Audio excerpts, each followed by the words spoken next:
ngeen tàcc ko s'il vous plaît. Voilà. Président bu lay ziar bu baax di la wax ne étudiants sénégalais yi ñoo toog di la xaar di la accueillir bu am solo ñu lay sant bu baax di la gërëm di kontaan si sa ñëw fii xam naa ne kanam la doon dinañ gën a xuus si waxtaan mais en attendant dañ leen di bàyyi ngeen toog jël ko place bi tàmbali waxtaan bi merci beaucoup président.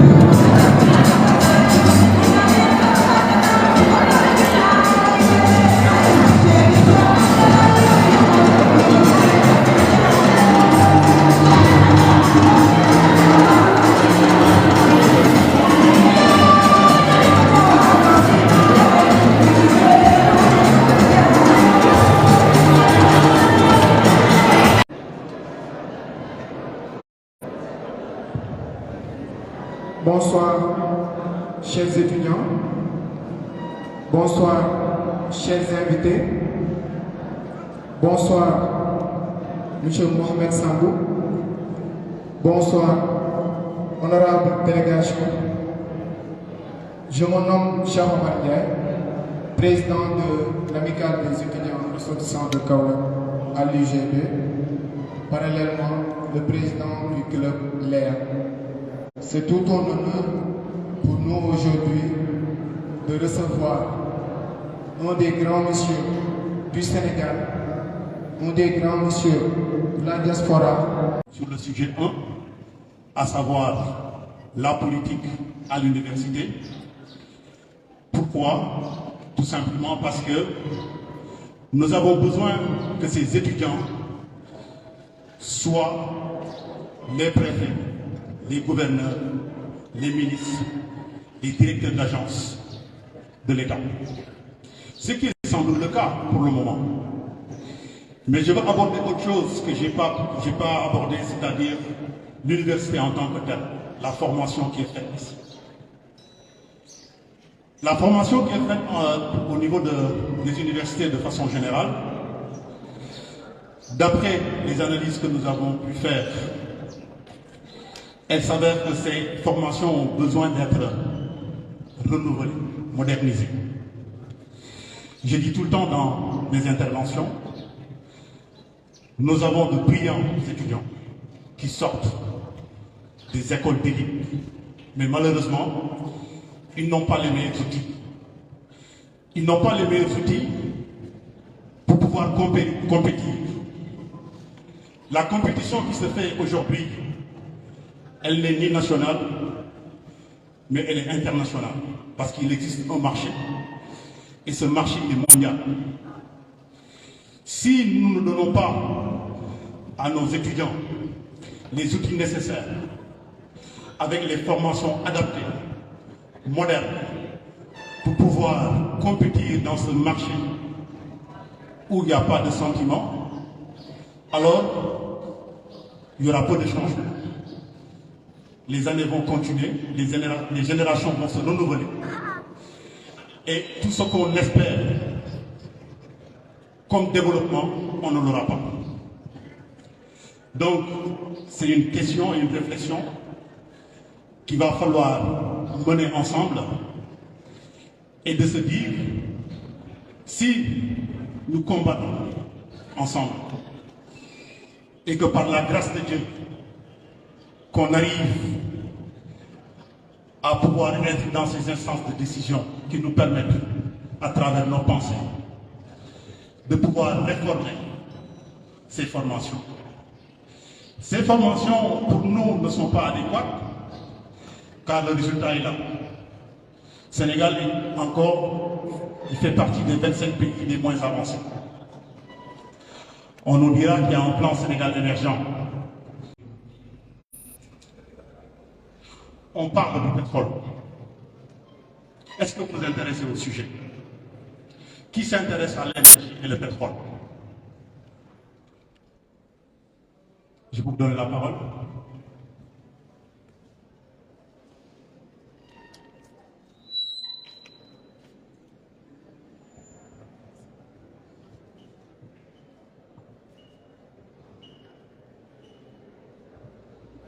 Bonsoir à toutes et à tous. Bonjour, c'est président. Je me nomme Adam Bo. Je suis métier des arts et de la culture. Et aujourd'hui, je suis là parce que notre monsieur, il a soulevé une chose que je voulais en parler. Parce que chaque personne parle de sa connaissance. On est venu ici pour apprendre. La jeunesse. Quand on parle de la jeunesse, c'est de la force. C'est de la connaissance. Et on est venu ici dans le temple. On étudie pour avoir de la connaissance. Et je ne parlerai pas de ces choses que je ne connais pas. On est dans la culture. Je parle de la culture parce que j'étudie la culture. Et quand je dis la culture, on nous a pris notre culture. Et sans culture, on ne sera pas au sommet. On n'y arrivera jamais. Senghor le disait, on ne peut pas développer sans la culture. Jamais de la vie. Ils l'ont compris. J'étudie. Nous voulons beaucoup plus d'interaction. Vous êtes des étudiants d'élite et nous souhaitons et je souhaite que vous participiez à cette conférence. Pourquoi? Parce que les thèmes que nous avons choisis, ce sont des thèmes d'actualité. La politique à l'université. Politique. Il y avait les trotskistes, il y avait les marxistes, il y avait les anarchistes. Et eux tous ont une pensée, ont une idéologie politique, c'est-à-dire d'être au service de la nation. Et que l'idée qui était répandue, c'est qu'un individu qui a un savoir-faire ne peut pas s'isoler par rapport à ce qui se fait au niveau de la société. Donc ils ont pris leurs responsabilités et ils ont mené cette révolution qui a donné satisfaction et qui a donné aujourd'hui un état de démocratie et un état développé que tout le monde loue. Donc c'est dire, moi je fais partie de cette génération qui pense que la politique et l'université, on ne peut pas les dissocier. Même si au niveau des volontaires, il y a certaines personnes qui n'ont pas le courage de donner les conséquences néfastes que ça puisse avoir. Mais en tout intellectuel, on peut discerner le bon du mauvais. Ceci dit, cela rappelle notre responsabilité en tant que jeunes. Pour dire quoi? Pour dire que cette nation qui est le Sénégal et qui doit être construite, elle doit être construite avec qui? Je vous pose la question.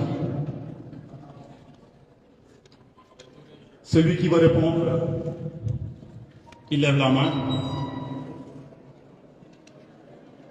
Allez-y.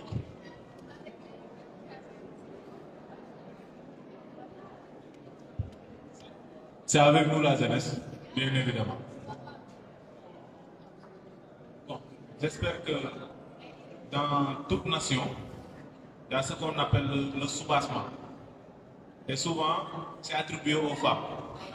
Mais moi, je dis souvent que c'est la jeunesse, parce que c'est avec la jeunesse qu'on peut faire beaucoup de choses. Déjà, le savoir-faire est là, la force physique est là, et la volonté est là.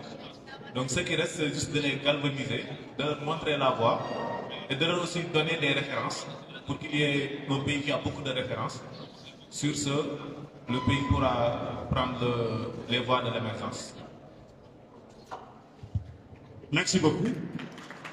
Vous me permettrez de faire une relance. Est-ce que cette jeunesse est prête à s'engager dans la politique? Est-ce que cette jeunesse est prête à s'engager dans la politique? Oui ou non? Oui ou non? Oui ou non? Celui qui dit oui, est-ce qu'il y a un volontaire pour me dire pourquoi et comment?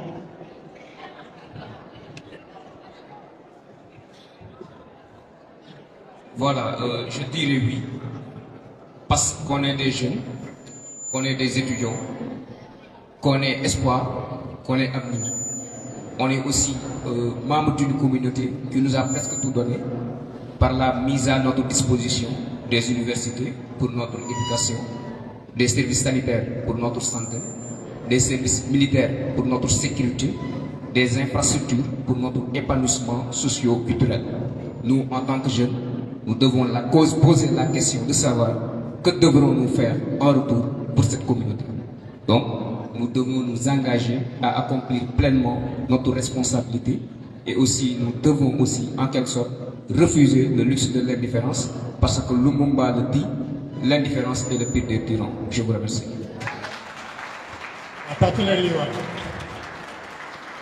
Ovation, s'il vous plaît, ovation. 15% taux de faillite.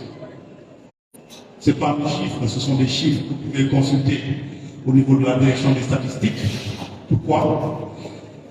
La pérennité des entreprises ici au Sénégal, vous verrez peu d'entreprises qui ont fait plus de 20 ans, plus de 30 ans, plus de 50 ans. Pourquoi? C'est parce que nous avons un problème de formation. Nous ne sommes pas assez outillés en termes de formation pour pouvoir garantir les résultats d'une entreprise de performance. Donc il y a un travail à faire à ce niveau. C'est pour vous dire que le chantier, il est grand. Certes, il y en a qui ont pu réussir, mais on les compte sur le bout des doigts. Une société qui marche, ce sont des entreprises qui sont créées. Ce sont des entreprises, ce sont des entrepreneurs qui créent des entreprises. Et malheureusement, le tissu entrepreneurial et le volume de personnes, je vais dire pour le moment, qui sont en activité est très très faible. On parle de 800 000 sur une population de 17 millions. Et Dieu seul sait que nous n'avons pas utilisé 10% de nos ressources. 10% de nos ressources, je ne dirais pas naturelles, parce qu'il faut avoir le courage de dire que nous n'avons pas encore peut-être les moyens et les mécanismes de pouvoir contrôler le pétrole ou le gaz que tout le monde dit, de transformer, ça c'est un travail qu'il faut faire.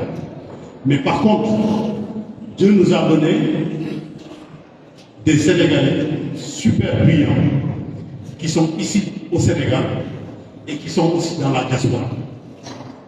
Personnellement, j'en connais beaucoup. Et j'ai pu faire un certain nombre de travail dans beaucoup de domaines pour vous garantir que les ressources humaines nécessaires sont là pour pouvoir servir. La difficulté, c'est comment toutes ces ressources humaines qui attendent, qui sont un peu partout, qui sont en Afrique, qui sont en Asie, qui sont en Europe, qui sont en Amérique, qui ne rêvent qu'une seule chose, c'est de venir servir le pays. Mais vous savez, avec nos politiciens, ça ne les arrange pas. Ça ne les arrange pas. Et ils vont tout faire pour barrer la route aux gens qui savent et qui ont commencé aujourd'hui à donner des messages, à adresser ce qui se passe réellement. Ce que aujourd'hui le Sénégalais peut produire, ce que le Sénégalais peut créer. Le Sénégal, à l'heure actuelle, on ne produit rien. On ne crée rien. Tout est importé. À quoi bon sert cette école d'ingénierie que nous avons, de Polytechnique et d'autres, si nous n'avons pas des infrastructures ou des usines, des industries capables de pouvoir au moins avoir un taux d'employabilité de ces étudiants. Donc, vous voyez que vous-même, le chantier, il est grand et que nous tous, nous devons y participer. Et je vais terminer par le troisième point qui est le rôle de l'étudiant, que j'ai sans doute brossé à travers le premier point et le deuxième point, qui est pour nous un élément fondamental, le rôle de l'étudiant.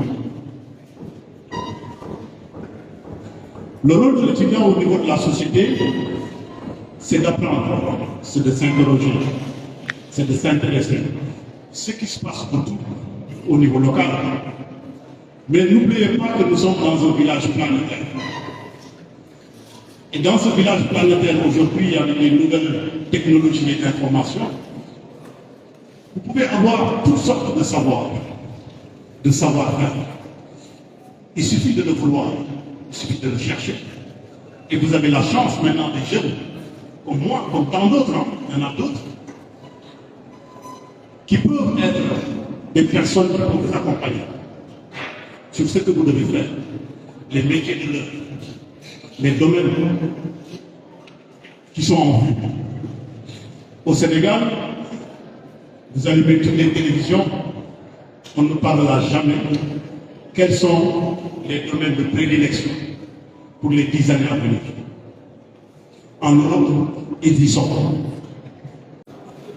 Monsieur, pour votre brio exposé, j'ai pu noter, vous avez commencé par le printemps de 1968, le Nanterre, parce que ce sont des étudiants qui se font soulever pour un système. D'accord. Moi, je suis des étudiants, ou bien des personnes qui pensent que pour que l'étudiant puisse s'engager, il faudra réformer. Parce que nous sommes dans une société où il y a plus de méritocratie. On fait de la politique pour de l'ascension sociale. Et que pour qu'il y ait méritocratie, il faudrait qu'on supprime le fait de faire de la politique pour de l'ascension sociale. Je vais vous expliquer. Un étudiant comme moi, habitant à Dauphin, voir une autorité politique se range derrière lui pour avoir gain de cause. Cet étudiant s'est engagé en politique, non pas pour le bien de la société, mais pour ses intérêts crypto-personnels. Là, on n'aura pas un étudiant qui devra travailler pour la communauté, mais nous, on aura fabriqué un politicien au vrai sens du terme sénégalais. Parce que si on prend la définition de la politique sénégalaise, c'est de manger, c'est-à-dire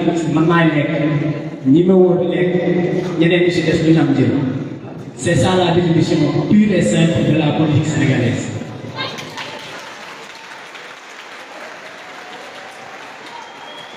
Maintenant,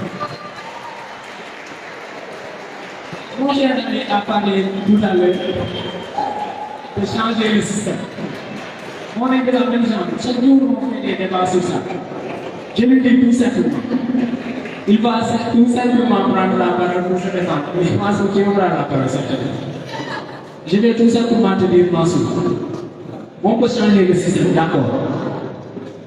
Mais il faudra changer l'espace universitaire. Nous sommes à Saint-Louis. Vous l'avez tantôt dit, c'est le temple du savoir. Et pour qu'il y ait un bon politicien, il faudra qu'il y ait une bonne formation. C'est-à-dire qu'un intellectuel qui fait de la politique, c'est pas qu'un politicien qu'on a fabriqué dans la rue qui fait la politique. Non, non. Parce qu'un intellectuel qui fait la politique va voir les objectifs qui vont venir d'ici 10 ans pour essayer de les atteindre, du moins. Mais un politicien qu'on a fabriqué dans la rue va tout simplement voir en 2 ans qu'est-ce qu'il peut se faire, qu'est-ce qu'il peut faire, qu'est-ce qu'il peut avoir comme argent et aller s'asseoir là et prendre la retraite. C'est ce qu'on a vu depuis 1960. Vous l'avez dit, hein? Ce sont nos grands-parents qui sont dans l'espace politique sénégalais. Mais n'oubliez point de s'engager dans la politique. Mais avant toute chose, il faudra changer cela.